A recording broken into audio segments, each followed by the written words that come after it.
सोचो अचानक तुम्हारा शहर बर्फ से जम जाए और टेम्परेचर -80 डिग्री से भी ज्यादा कम हो जाए और इससे 90% वर्ल्ड पॉपुलेशन भी मर जाए और जितने बचे हुए हैं उनके पास इलेक्ट्रिसिटी और वाटर की भी कमी हो जाए, कुछ खाने को भी ना हो और गर्म रहने के लिए भी कुछ ना हो।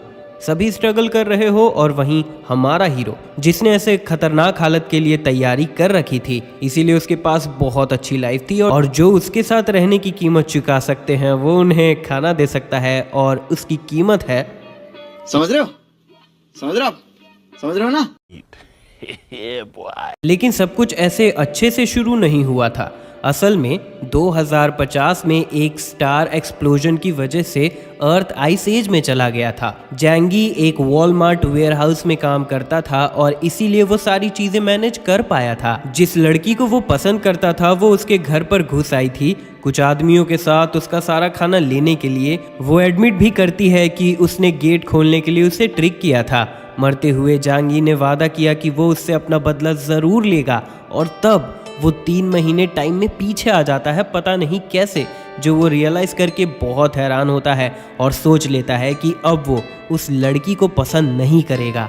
सभी गुंडों और पड़ोसियों से बदला लेने के लिए और वो पल इंजॉय करने के लिए उसके पास 3 महीने का समय था, इसीलिए वो सब कुछ फिर से इकट्ठा करने में लग जाता है और इस बार वो एक सेफ हाउस भी बनाता है, ये सोचते हुए कि वो ये सब कैसे करेगा। एक ब्राइट लाइट उसके आंखों के सामने आती है पर वो अंधा नहीं होता और उसे दिखता है कि वो चीज़ें दूसरे डायमेंशन में भेज सकता है, जैसे एक गेम इन्वेंट्री की तरह। वो एक पूरे सुपरमार्केट का खाना और पानी को यहाँ जमा करने का डिसाइड करता है और तब तक के लिए ज़्यादा अच्छा खाना खाना अवॉइड करता है।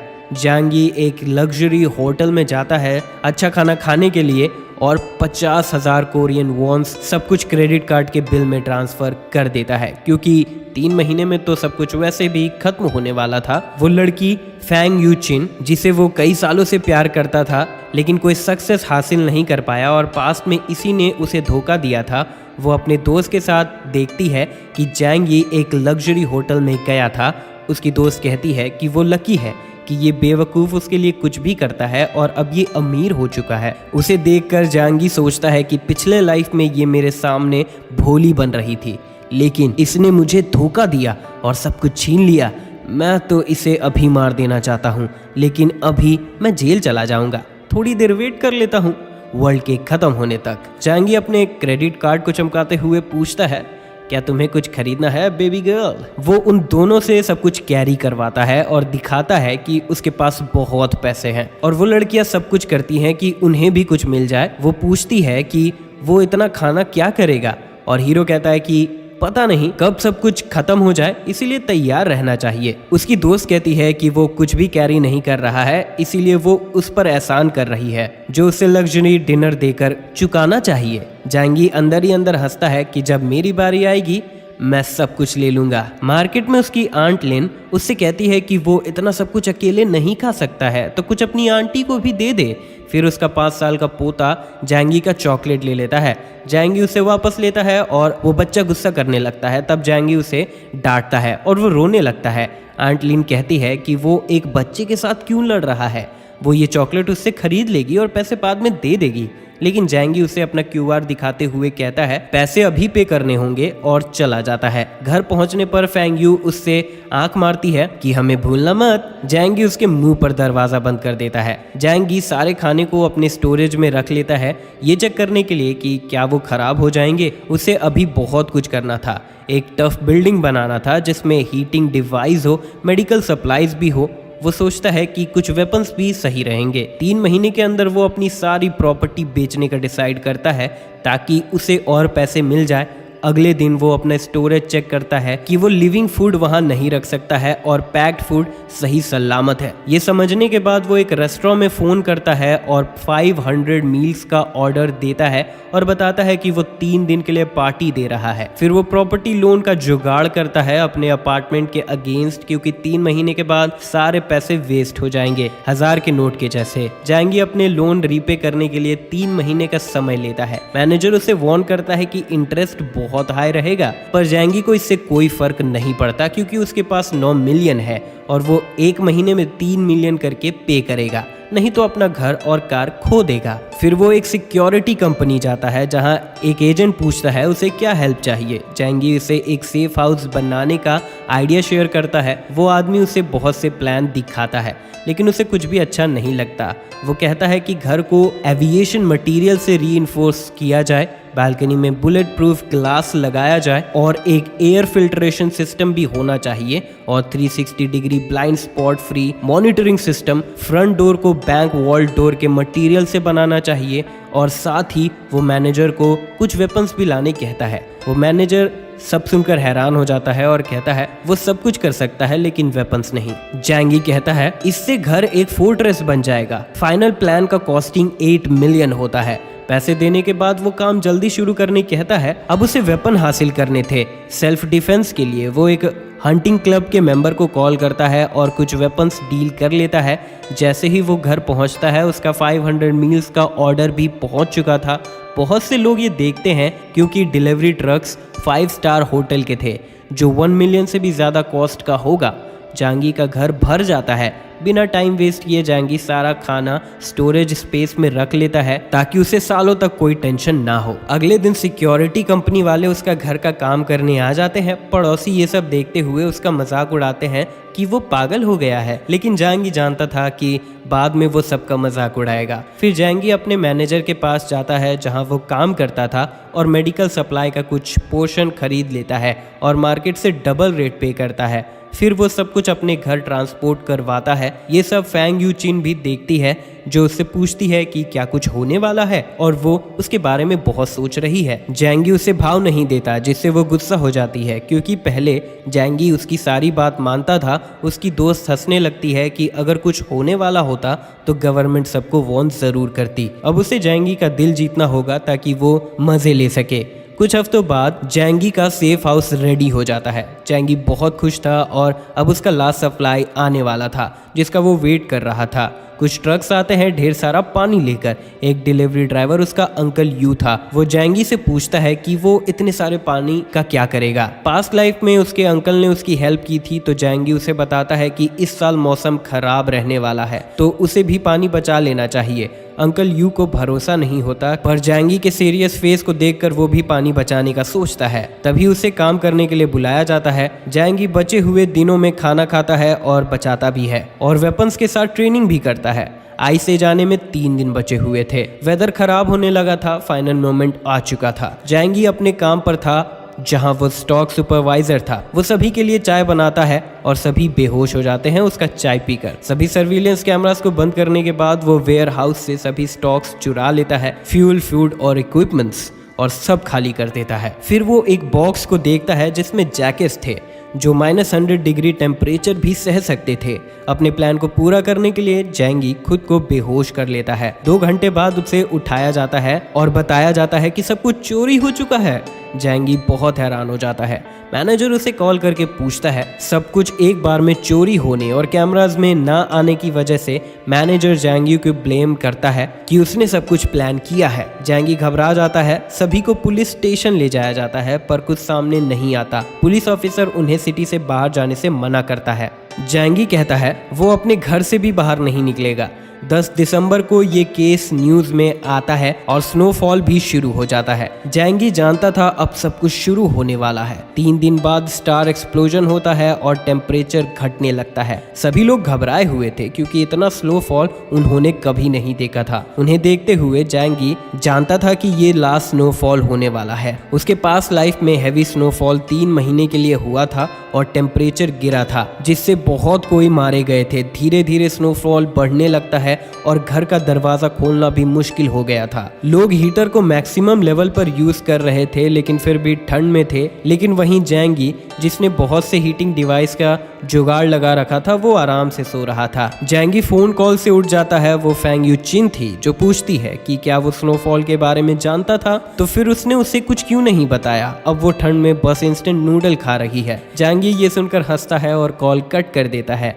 फेंग यू उसे मैसेज करके खाना मांगती है। जैंगी उसे शो ऑफ करने के लिए फोटो भेजता है। फेंग यू ये देखकर पहचान लेती है कि ये बहुत एक्सपेंसिव फ्रेंच वाइन है। फेंग यू फिर पूछती है क्या वो उसे ज्वाइन कर सकती है। इस पर जैंगी कहता है कि वो मार्केट से जाकर खुद खरीद सकती है। फेंग यू चिन अपना गुस्सा शांत कर लेती है क्योंकि वो जैंगी के पास जाना चाह रही थी। जैंगी उसे इग्नोर करते हुए खाना खाने लगता है। फिर वो अपने सर्विलियंस कैमरा से बिल्डिंग का शो देखता है। एंट लिन जो बिल्डिंग मैनेजर थी वो सभी को शांत करवा रही थी। ये मौसम ज्यादा दिन नहीं रहेंगे, तब तक कमेटी सबको मदद करेगी। तभी एक आदमी पूछता है कि वो इतने दावे से कैसे कह सकती है कि ये मौसम कुछ दिन में ठीक हो जाएगा। और भी लोग कहते हैं कि अगर वो अभी खाना स्टॉक अप नहीं करते हैं तो इसके लिए आंट लिन जिम्मेदार होगी। तभी आंट लिन कहती है कमेटी इसकी जिम्मेदारी लेती है।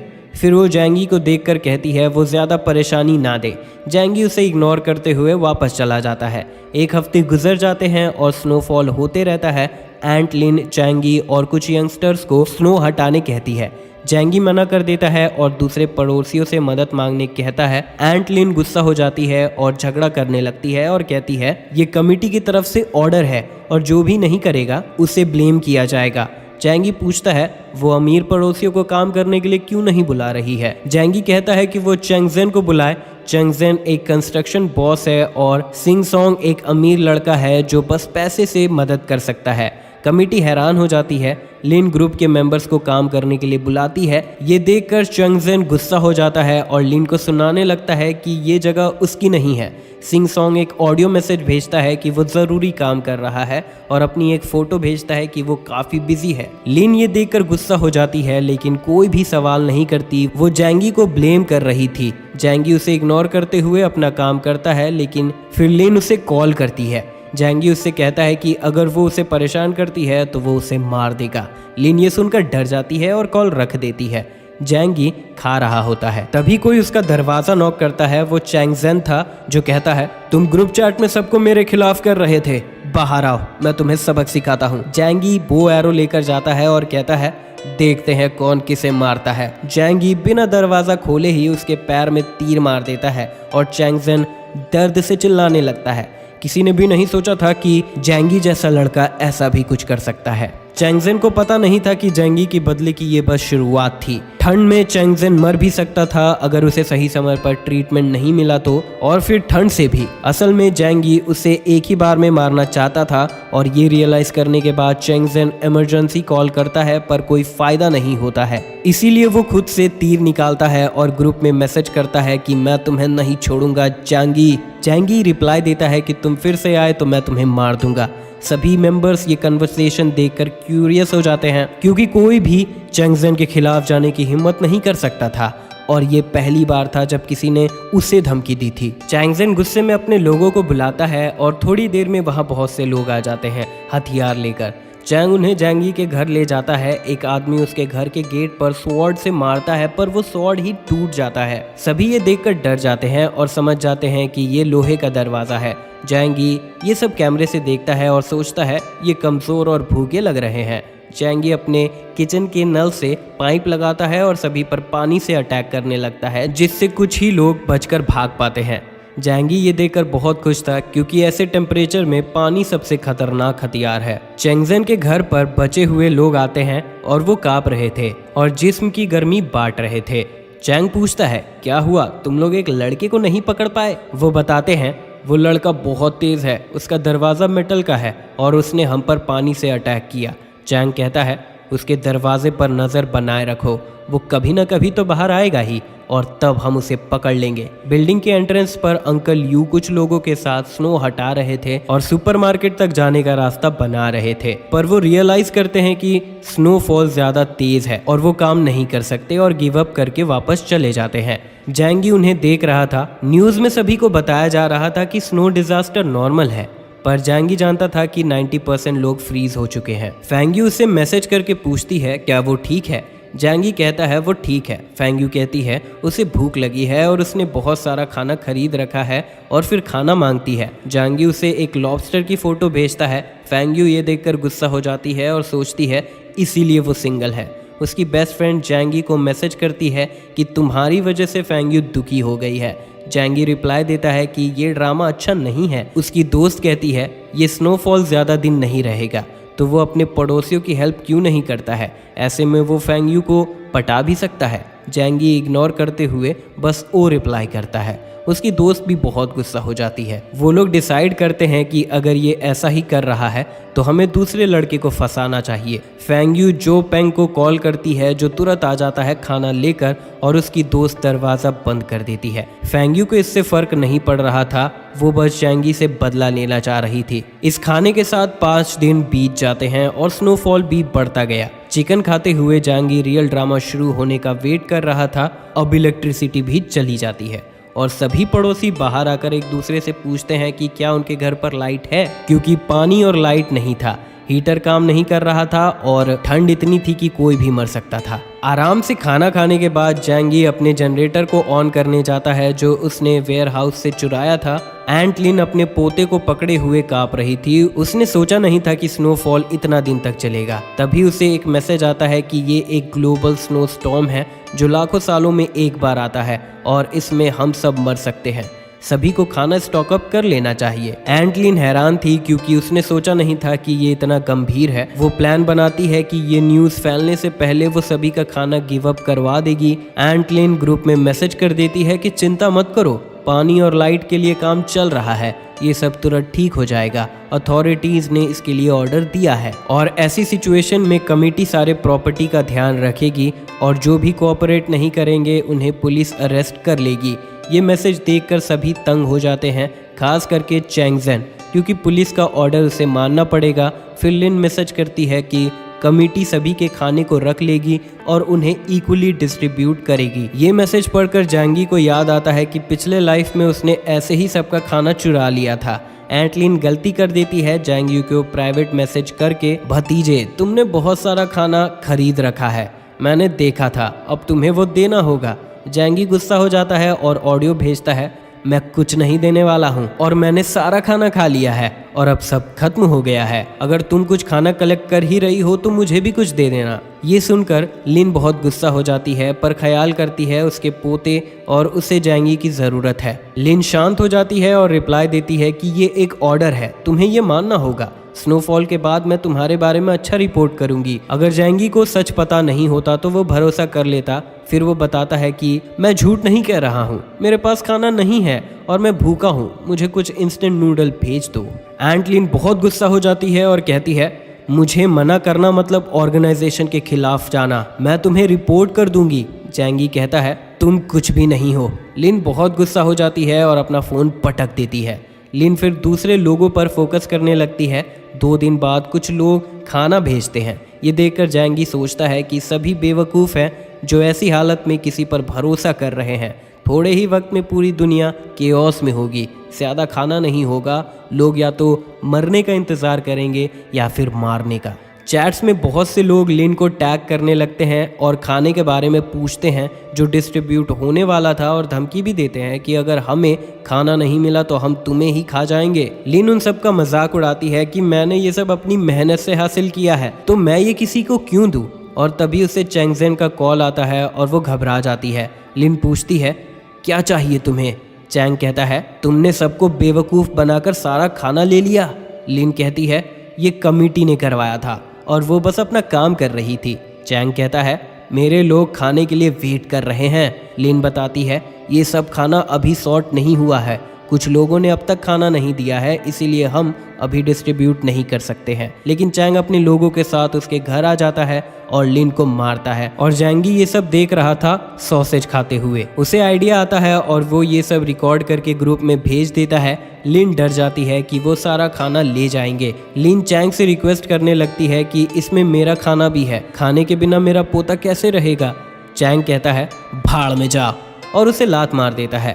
उसका पोता ये देखकर गुस्सा हो जाता है और एक नाइफ लेकर अटैक कर देता है। वो एक आदमी के पीछे चाकू मार देता है और वो आदमी बच्चे को जोर से लात मार देता है। चैंग को फर्क नहीं पड़ रहा था और कहता है ये इसी के लायक थी, हमें बेवकूफ बनाने के लिए, हम तो न्याय कर रहे हैं। ग्रुप में सभी लोग ये वीडियो देखकर मजे ले रहे थे और चैंग को थैंक्स करते हैं। जांगी ये सब देखकर सोचता है कि ये लोग रियल प्रॉब्लम को नहीं समझ रहे हैं कि आज चैंग ने लिन के घर पर अटैक किया है, कल वो तुम्हारे घर पे भी कर सकता है। लेकिन जांगी के लिए वो खतरा नहीं था तो उससे फर्क नहीं पड़ता। कुछ देर बाद लिन हेल्प मांगती है कि क्या किसी के पास मेडिसिन है, मेरा पोता घायल हो गया है, डॉक्टर जाओ को सर्जरी के लिए मेडिसिन चाहिए। डॉक्टर जाओ को देखते हुए जांगी की आंखें बड़ी हो जाती है और हम देखते हैं कि ऐसा क्यों है। ग्रुप में सभी लिन का मजाक उड़ाते हैं, कोई भी उसका भरोसा नहीं कर रहे थे। जांगी सोचता है कि यही कर्मा है। बाहर स्नोफॉल 1 हफ्ते तक हुआ और सब कुछ जम चुका था, तो अगर बच्चा बच भी जाता तो क्या वो बिना खाने के जिंदा रह पाता? बहुत से लोगों को न्यूज़ का पता चल चुका था कि ये एक ग्लोबल स्टॉर्म है जो लाखों सालों में एक बार होता है और पूरा वर्ल्ड आइस एज में जा चुका है। जो भी बाहर भागने की कोशिश कर रहे थे वो भी जम चुके हैं। ग्रुप में लिन फिर से मदद मांगती है, मेरा पोता 2 दिनों से भूखा है, वो एक बच्चा है, क्या तुम उसे ऐसे ही मरते देखना चाहते हो? मैं इसके लिए पैसे भी पे करूंगी। ये देखकर कुछ लोग इंस्टेंट नूडल्स के पैकेट ऑफर करते हैं $2000 के लिए। जांगी ये देखकर मजे ले रहा था कि लोग सिचुएशन समझ नहीं रहे हैं, जल्द ही उन्हें पैसे भी खाने पड़ेंगे। पैसे वाले होने की वजह से शिंग सोंग सभी से खाना खरीदने लगता है क्योंकि वो जानता था पैसे को वो नहीं खा सकता है। ग्रुप में एक सिंगल मदर हेल्प के लिए रिक्वेस्ट करती है कि वो और उसकी बेटी भूख से मरने वाले हैं, क्या कोई हेल्प करेगा? जांगी याद करता है कि ये औरत अपनी बच्ची के साथ पास्ट लाइफ में काफ़ी लंबा जी थी। स्टॉर्म के 10 दिन के बाद जांगी वर्कआउट कर रहा था, उसे वीडियो कॉल आता है फैंग यू का। जांगी उसका मजाक उड़ाता है कि तुम पतली हो गई हो, क्या तुम खा नहीं रही हो? और उन्हें चिकन भी दिखाता है। वो पूछती है कि इतने ठंड में उसका पसीना कैसे निकल सकता है। जांगी बताता है कि उसके पास एक हीट प्लेस है और अब वो बाहर वॉक पे जाने का सोच रहा है। फैंग यू कहती है कि वो उसके साथ नहाना चाहती है, पर जांगी उसे मना कर देता है और उसका मजाक उड़ाता है। वो गुस्सा हो जाती है और कहती है तुम मदद नहीं करना चाहते हो तो कोई बात नहीं, लेकिन हमारा मजाक मत उड़ाओ। जांगी कहता है तो क्या मैं तुम्हें अब भी लूजर लगता हूँ? अगर तुम्हें खाना चाहिए तो जाओ किसी अमीर के पास, और कॉल रख देता है। फैंग यू बहुत गुस्सा हो जाती है और अपना फोन पटक देती है कि उसका लूजर अब वो लूजर नहीं रहा। उसकी दोस्त कहती है कि जांगी बहुत कमाल है और ये फैंग यू का लॉस है कि वो उसके साथ नहीं हो पा रही है। वो उन अमीर लड़कों से तो अच्छा है जिनके साथ वो रहती थी। दोनों फाइट करने लगते हैं क्योंकि फैंग यू अपनी बेइज्जती बर्दाश्त नहीं कर पा रही थी। वहीं गवर्नमेंट स्नो डिजास्टर के बारे में सबको बताने लगे थे और टीवी पर अनाउंसमेंट भी करते हैं कि सभी के इलेक्ट्रिसिटी नीड को पूरा करने के लिए बस रात में ही सप्लाई होगा और वोल्टेज भी कम होगा। फिलहाल सभी पावर प्लांट को बंद कर दिया गया है, सभी बस अपना फोन और लैंप यूज करें। सभी लोग जान गए थे कि स्नोफॉल का कोई लास्ट डेट नहीं है। 10 मिनट फाइट करने के बाद फैंग यू और उसकी दोस्त जो पेंग को कॉल करती है और बताती है कि जांगी उसके पवित्रता का नाश करना चाहता है क्योंकि उसके पास बहुत सारा खाना है। जो बहुत गुस्सा हो जाता है और जांगी को सबक सिखाने का सोचता है। फैंग यू उसे और मैनिपुलेट करती है कि वो उसके घर पर डाका ही डाल दे। फिर वो तीनों जांगी के घर के पास जाते हैं और नाइफ छुपाते हुए डोर नॉक करते हैं।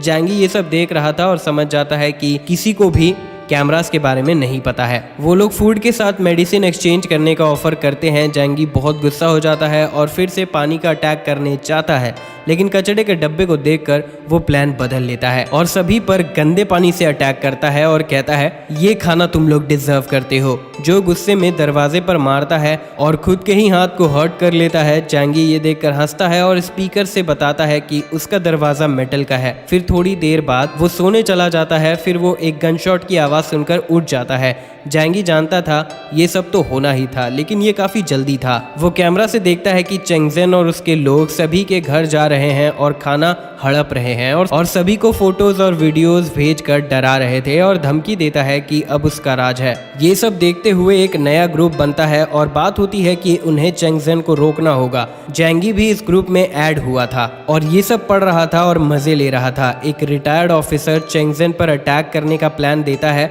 सभी उसका सपोर्ट करते हैं। वो अंकल कहता है उसे जवान लड़के चाहिए होंगे। एक औरत कहती है, लिन ने हमें धोखा दिया था, तो हमें इस अंकल पर कैसे भरोसा करना चाहिए। जिससे वो ग्रुप भी डिवाइड हो जाता है। एक चेंजन पर अटैक करना चाह रहे थे और बाकी भरोसा नहीं करना चाह रहे थे।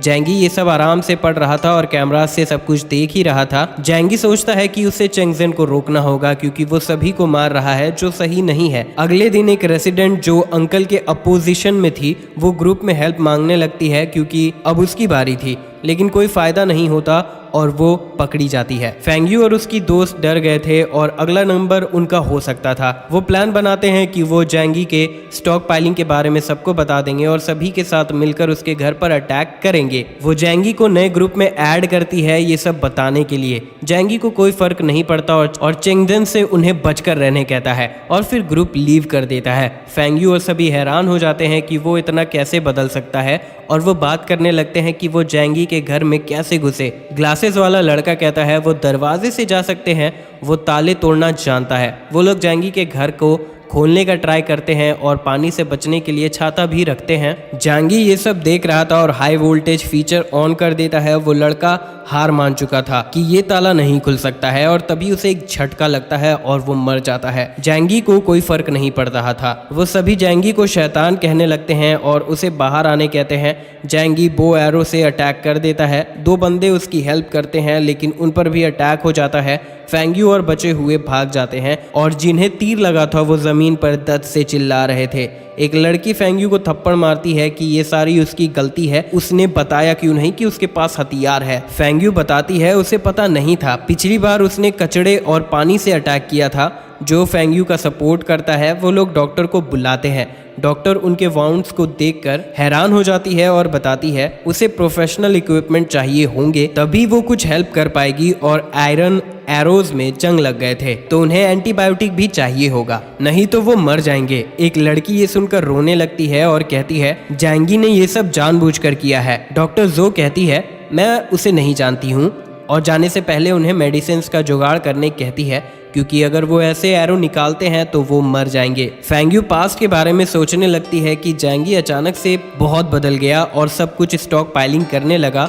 वो बताती है कि जैंगी के पास मेडिसिन भी है क्योंकि उसने देखा था और यहाँ किसी ने भी उसे हार्म नहीं किया, वो बस हेल्प चाह रहे थे।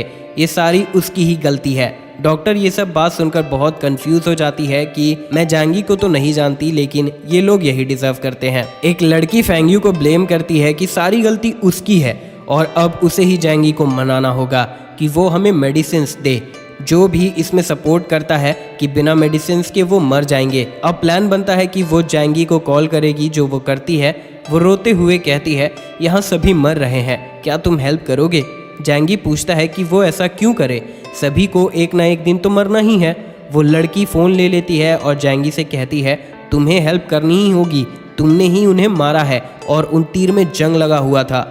जैंगी कहता है मैंने जानबूझकर ऐसे तीर का यूज़ किया था और मैं कोई मदद नहीं करने वाला हूँ, लेकिन फेंगयू चिन मेरे साथ आकर रह सकती है। तभी यूचिंग फ़ोन ले लेती है और कहती है हाँ बिल्कुल, अब मैं तुम्हारी हूँ, तुम मेरे साथ जो चाहे वो कर सकते हो। यूचिंग की दोस्त भी साथ में आना चाह रही थी लेकिन जैंगी थ्रीसम के मूड में नहीं था। जैंगी सिर्फ यूचिंग को बुलाता है।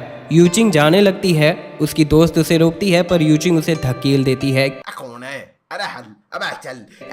वो लड़की फिर उससे थप्पड़ मारती है। यूचिंग जो को देखते हुए उससे हेल्प मांगती है कि उसे जैंगी के पास जाने में हेल्प करे और जो तुम एक अच्छे लड़के हो लेकिन तुम गरीब हो, अब सिर्फ जैंगी ही उसे खुश कर सकता है। जो बैठ जाता है और यूचिंग जाने लगती है लेकिन सभी उसे रोकने लगते हैं क्योंकि सारी उसकी गलती थी, इसीलिए यूचिंग का कोई हक नहीं बनता कि वो अकेले जाए। डॉक्टर जो उन्हें याद दिलाती है कि बिना मेडिसिन के वो मर जाएंगे और चली जाती है। वो चश्मे वाला लड़का कहता है कि उन्हें ये प्लान मान लेना चाहिए और सभी को बता दे कि जैंगी उसके पास बहुत सारा खाना है। जब चेंगजेन और बाकी लोग उसके घर पर अटैक करेंगे तब हम मेडिसिन ले लेंगे।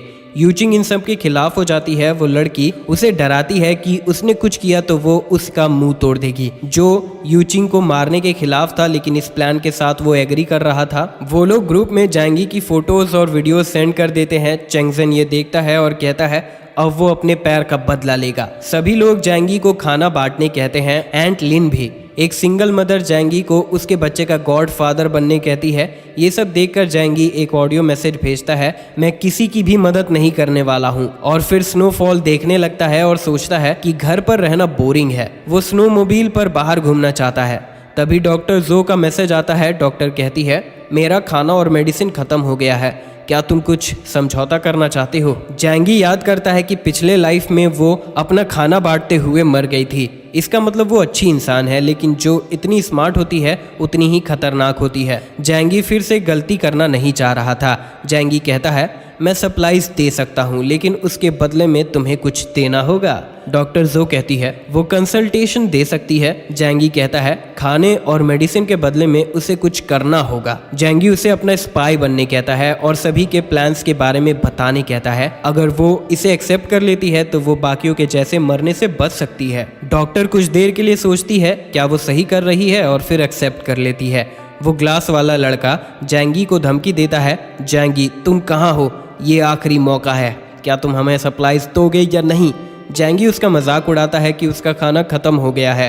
वो लड़का गुस्सा हो जाता है। फिर चेंगजेन एक ग्रुप बनाता है जैंगी के बिना और उसका सारा खाना चुराने का प्लान करता है। डॉक्टर जो और अंकल यू भी उस ग्रुप में होते हैं। डॉक्टर जो जैंगी को इसके बारे में बता देती है। इससे जैंगी समझ जाता है कि डॉक्टर काम करने वाली है। जैंगी उसे बताता है कि वो खुद को बचा सकती है, लेकिन तुम बाकियों के साथ मत रहना। सुबह के 2:30 बजे थे। बहुत से लोग हथियार लेके जैंगी के घर पास आते हैं और उसका मेटल गेट तोड़ने में लग जाते हैं। जैंगी ये सब कैमरा से देखने लगता है और हाई वोल्टेज फीचर ऑन कर देता है। जो गेट के सामने थे वो तुरंत मर जाते हैं और ये देखकर बहुत से लोग डर जाते हैं। पर जैसे ही भागने के लिए मुड़ते हैं वो चेंगजेन को देखते हैं, जो उन्हें डराते हुए उस दरवाजे पर अटैक करने कहता है। वो चश्मे वाला लड़का सभी को मोटिवेट करता है, अब हमें जैंगी को मारना होगा। जितने लोगों को उसने मारा है उनका बदला लेने के लिए। उसके घर में फायर प्लेस है और ढेर सारा खाना भी। कुछ लोग बड़ा सा लकड़ा लेकर गेट पर मारने लगते हैं। जैंगी कुछ देर उनकी हेल्प करने का सोचता है और उनके लिए एक्शन म्यूजिक लगा देता है। 20 मिनट बाद सभी लोग थक जाते हैं और गेट को कुछ भी नहीं हुआ था। सभी उसके गेट को चेक करने लगते हैं कि आखिर बात क्या है। एक आदमी बताता है कि इस गेट को बैंक वॉल के मटेरियल से बनाया गया है, इसका एक टैंक भी कुछ नहीं बिगाड़ सकता है। जैंगी उस आदमी के गले पर एरो से अटैक कर देता है और सभी ये देखकर डरकर भागने लगते हैं। जैंगी और भी लोगों को मार देता है। उसे कोई फर्क नहीं पड़ रहा था क्योंकि वो बिना कुछ देखे बस सेल्फ डिफेंस कर रहा था। वो चश्मे वाला लड़का बच गया था और कहता है, क्या हुआ अगर ये दरवाजा मेटल का बना है, लेकिन ये दीवार तो सीमेंट का है ना। सभी लोग ये समझ जाते हैं और दीवार तोड़ने में लग जाते हैं। दीवार टूटने लगता है और फिर एक मेटल साउंड आता है। वो चश्मे वाला लड़का कॉन्फिडेंट हो चुका था और चेक करने जाता है। वो देखता है कि दीवार भी मेटल के बने हैं। ये देखकर वो हैरान हो जाते हैं कि कोई अपना दीवार ऐसा क्यों बनवाएगा। शायद उसे ये सब पहले से पता था। सभी लोग बाकी जगह भी तोड़ने लगते हैं, ऊपर नीचे, लेकिन चारों तरफ उन्हें मेटल मिलता है और वो लोग कुछ भी नहीं कर सकते थे। सभी ये समझ जाते हैं कि जैंगी इस खतरे के बारे में जानता था, इसीलिए उसने पहले से तैयारी कर रखी थी। सभी बहुत दुखी हो चुके थे कि जैंगी ने बस अपने बारे में सोचा। तो रेसिडेंट एक दूसरे को देखते हैं और खाने का सोचते हैं, लेकिन फिर शांत हो जाते हैं। एक आदमी कहता है कि उसका बालकनी ग्लास का बना हुआ है। ये सुनकर सभी खुश हो जाते हैं और दूसरे बिल्डिंग से वो जैंगी के बालकनी में जाते हैं। जैंगी आराम से बैठा हुआ था और सभी उसके बालकनी में आ चुके थे, लेकिन वो ग्लास भी बुलेट प्रूफ था और वो कुछ भी नहीं कर पाते हैं। उन्हें हेल्प करने के लिए जैंगी एक ग्लास बॉटल में आग लगाकर बाहर फेंक देता है। एक आदमी बॉटल से जल जाता है और वो नीचे कूद जाता है, लेकिन आग फैलने लगता है। जैंगी और भी हेल्प करने को तैयार था। वो लोग वापस जाने लगते हैं, लेकिन अदर साइड वाले उन्हें गिरा देते हैं और जिन लोगों को आग नहीं लगी थी वो लोग आग के मजे लेने लगते हैं। कुछ देर बाद फिर से कुछ लोग उसके बालकनी में आते हैं और खाने के लिए भीख मांगने लगते हैं। जैंगी को कोई फर्क नहीं पड़ रहा था और उन्हें नूडल खाते हुए दिखाता है और एक सामने भी रख देता है और कहता है, जो भी चेंगजेन का सर लेकर आएगा उसे खाना मिलेगा, वो भी 1 हफ्ते के लिए।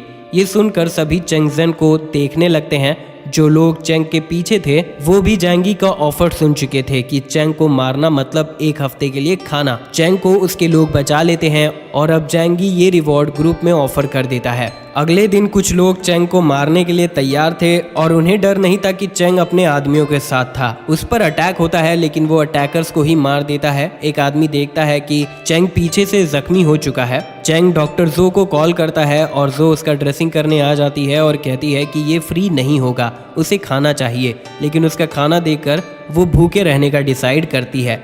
चेंग उससे कहता है वो इस बिल्डिंग में किसी का भी खाना नहीं बनने वाली है। जो वहां से जाने लगती है लेकिन फिर चेंगजेन उसे रोक लेता है कि उसके हील होने के बाद ही वो कहीं जा सकती है और उसे एक कोने में बैठा देता है।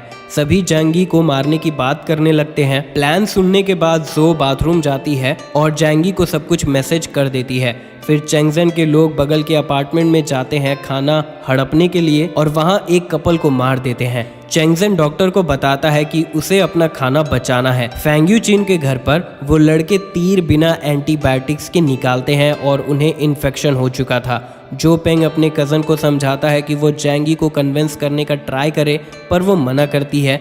जैंगी चेंगजेन के वीडियोस देखते हुए टाइम स्पेंड कर रहा था। जैंगी जो को कॉल करता है। जो बताती है कि चेंगजेन पागल हो चुका है, वो रोज़ लोगों को मार रहा है और उनका खाना ले रहा है और मुर्दों को भी साइड में रख रहा है बाद के लिए, और बताती है कि उसने काफ़ी दिनों से खाना नहीं खाया है और पूछती है क्या वो हेल्प करेगा। जैंगी सोचता है कि वो उसके बहुत काम आ सकती है और ऐसे सिचुएशन में डॉक्टर तो खजाना है। जैंगी उसे कहता है तुम मेरे घर आ सकती हो लेकिन एक आखिरी काम करने के बाद। थोड़ी देर बाद जो पेंग जैंगी के घर पहुंच चुका था और बताता है कि यूचिंग भूख से मरने वाली है, प्लीज़ उसे खाना दे दो। जैंगी उससे कहता है तुम्हारा टेटनस बढ़ चुका है, अब दवाई से भी तुम नहीं बच पाओगे। जो वापस जाते हुए सोचता है वो कभी यूचिंग का हाथ भी नहीं पकड़ पाया है। वापस जाकर वो यूचिंग का हाथ पकड़ लेता है और उससे शादी करने के लिए कहता है। यूचिंग उसे धकेल देती है जो उसका गला पकड़ लेता है। फिर वो उसे थप्पड़ मारती है और कहती है वो जैंगी की है, जो उसका गला दबाकर उसे मारने लगता है। डॉक्टर जो चेंगजेन के लिए खाना बनाने का डिसाइड करती है क्योंकि अब वो भी खाना चाह रही थी जिंदा रहने के लिए। थोड़ी देर हेल्प करने के बाद वो कहती है वो सब संभाल लेगी और सूप में कुछ मिला देती है। फिर वो उन्हें खाना देती है। सभी को सूप अच्छा लगता है। जो भी अपने लिए सूप लेती है और अपने रूम में वापस चली जाती है, ये सोचकर कि दवाई काम कर जाएगी। उसने सभी के खाने में सोने की दवाई मिला दी थी और सभी बेहोश हो चुके थे। फिर वो जैंगी को मैसेज करती है और पूछती है अब वो क्या करे। जैंगी सभी को बालकनी में ले जाने कहता है। डॉक्टर ऐसा ही करती है। जैंगी ये सब देख रहा था। जो पूछती है क्या वो सबको मारने वाला है। जैंगी उसे रोप देता है और सभी को रेलिंग में बांध देने कहता है। जो उसे हेल्प करने कहती है पर जैंगी उसका टेस्ट ले रहा था। जो चेंगजेन का गन लेती है। जैंगी गन की मैगजीन खाली करने कहता है। जो को जैंगी पर भरोसा नहीं हो रहा था पर वो मजबूर थी और गन जैंगी को दे देती है। जैंगी चेन के गन को कंफर्म करता है और फिर वाटर पाइप लाने जाता है और सभी पर पानी थ्रो करने लगता है जो को वार्न किए बिना। जो अपार्टमेंट के अंदर चली जाती है। चेंगजेन और उसके आदमी उठ जाते हैं। चेंग समझ जाता है उन्हें ड्रग दिया गया था। वो जैंगी को देखकर गाली देने लगता है। थोड़ी ही देर में चेंगजेन जमने लगता है। जैंगी फिर डॉक्टर को कॉल करके उसे घर आने कहता है। डॉक्टर उसके गेट के पास पहुंच जाती है। जैंगी कैमरे से देख रहा था कि कोई रिस्क ना हो। डॉक्टर गेट से अंदर आती है और जैंगी गन पॉइंट किए हुए था। डॉक्टर अंदर घुसते ही जमीन पर बैठ जाती है क्योंकि वो बहुत ज्यादा थक चुकी थी। जैंगी उसके पीछे गन पॉइंट कर देता है कि अभी तो बस शुरुआत हुई है जाने मन, पहले मुझे ये चेक करना होगा कि तुम्हारे पास कुछ छुपा हुआ तो नहीं है। डॉक्टर शर्मा जाती है और कहती है मुझे पता है ये कैसे चेक करवाना है। और फिर हम देखते हैं डॉक्टर कपड़े उतार लेती है और उसके सामने खड़ी हो जाती है। जैंगी ये कंफर्म कर लेता है कि वो कुछ नहीं छिपा रही है और फिर उसे बाथरूम ले जाता है शावर दिलाने और फिर परफॉर्मेंस की तैयारी करने लगता है। थोड़ी देर में डॉक्टर नहा कर आती है जिसे देखकर जैंगी बहुत एक्साइटेड हो जाता है और फिर उसके बाल सुखाने में हेल्प करता है। जैंगी बताता है कि वो उसे जाने नहीं देगा क्योंकि वो उसके लिए कीमती है। अगर तुम मेरी बात नहीं मानोगी तो मैं तुम्हें सजा दूंगा। और फिर उसका रूम दिखाता है कि तुम मेरी परमिशन से ही बाहर आ सकती हो। जैंगी कहता है कि उसका साथ देकर वो सबसे अच्छा काम करेगी। जैंगी उसे अपना सीक्रेट बताता है उसकी लॉयल्टी चेक करने के लिए। तो जैसे कि वो देख सकती है यहाँ कोई खाना नहीं है। क्योंकि उसके पास पावर है जिसके बारे में किसी को भी नहीं पता। वो उसे ब्रेड समन करके दिखाता है और उसे वार्न करता है कि अगर तुमने मुझे धोखा दिया या मुझे मार दिया तो तुम्हें खाना नहीं मिलेगा। ये देखकर वो समझ जाती है कि जैंगी यहाँ आराम से कैसे रह रहा था। डॉक्टर खाने लगती है और रोने लगती है। जैंगी उसे पानी देता है, जिसके बाद जैंगी शिकार करने के लिए तैयार था और पूछता है, अब तुम मेरे लिए क्या कर सकती हो। डॉक्टर जानती थी वो क्या कर सकती है और वो क्या चाहता है। जैंगी के आंख बड़े हो जाते हैं और वो हम बिस्तरी करते हैं। दोनों ही वो रात काफ़ी इंजॉय करते हैं। तो दोस्तों इसी के साथ ये पार्ट यहाँ ख़त्म होता है। अगर आपको ये वीडियो अच्छी लगी हो तो इसे लाइक करें और अपने दोस्तों के साथ जितना हो सके शेयर करें। पार्ट 2 के लिए कमेंट करके ज़रूर बताएं। खत्म। Bye bye, tata, goodbye, गया।